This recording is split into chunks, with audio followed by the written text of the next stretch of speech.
Marriage isn't always about grand gestures. Sometimes it's about handling small cracks before they turn into canyons. This is the story of how my wife's birthday expectations almost destroyed our financial future. I've been married to Sarah for 5 years, known her for nearly a decade. We met in college, bonded over late-night study sessions and dreams of seeing the world. Here's what I learned early. Sarah is obsessed with traveling, not just casual weekend trips. I'm talking full-blown, passport stamping, bucket list adventures. And especially on her birthday. It's like her personal holiday. Her Christmas, New Year's, and Super Bowl rolled into one. Last year, we went to Maceió, Brazil. Crystal clear beaches, colorful colonial buildings, seafood that melted in your mouth. We stayed in this boutique hotel right on the water. Woke up to ocean views every morning. Sarah was glowing, absolutely radiant. It was magical. Also cost us $4,000. This past May, we did a month in Europe. Greek islands where the water looks fake. It's so blue. Athens with its ancient history around every corner. Spanish cities with tapas and flamenco. The Eiffel Tower in Paris at sunset.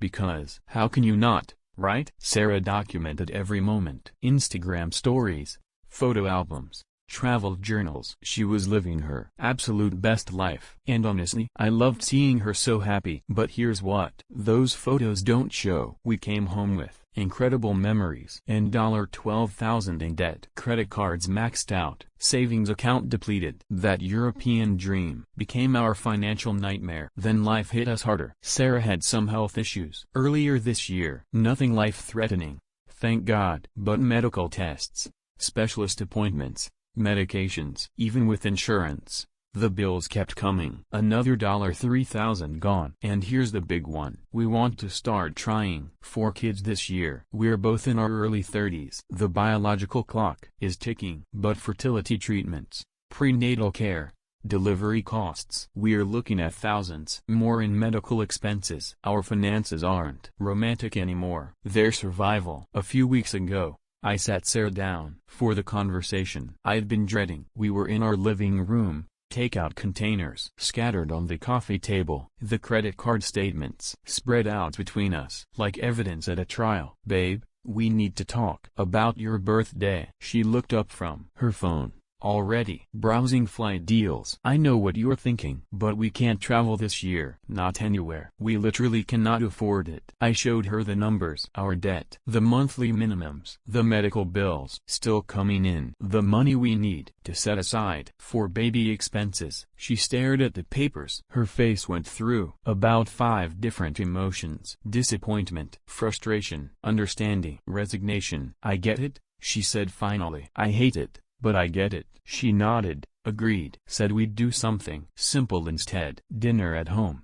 Maybe a local spa day. I thought we were on the same page. I should have known better. The next few weeks, Sarah seemed fine. Made jokes about being grounded for her birthday. Said she'd live vicariously through travel blogs. I was relieved. Thought we'd handled the mature way. Then, 3 days ago, everything exploded. I came home from work to find Sarah crying on our couch. Not just teary-eyed, full-on sobbing. What's wrong? Did something happen? She looked up at me with red, puffy eyes. My birthday is in 2 days. I know, babe. We talked about this. No, she said, her voice getting louder. You talked about this. I just agreed because. What choice did I have? I sat down next to her, confused. Sarah, we both agreed. You should have known. Known what? That I didn't really mean it. That deep down, I was hoping you'd surprise me anyway. I stared at her. Surprise you with what? A trip we can't afford? Yes. That's what husbands do. They find a way. They make sacrifices. What sacrifices? We have no money. You could have picked up extra shifts at work, sold some of your stuff, asked your parents for help. Now I was getting frustrated. Sarah, be reasonable. We just spent $12,000 in Europe 3 months ago. That's not the point. Then what is the point? The point is that you gave up without trying. You didn't even consider creative solutions. This went on for hours. Her crying, me explaining, our financial reality. Her saying I should have known she didn't really agree to staying home. Me saying I can't read her mind. She brought up examples. Her friend's husband who worked overtime for 2 months to afford a surprise anniversary trip. Her sister's boyfriend who sold his motorcycle to take her to Hawaii. Those are grand gestures, she said. That's love. So going into more debt is love? Finding a way is love. I was stuck, caught between practicality and expectations, between what we could afford and what she wanted. The next morning,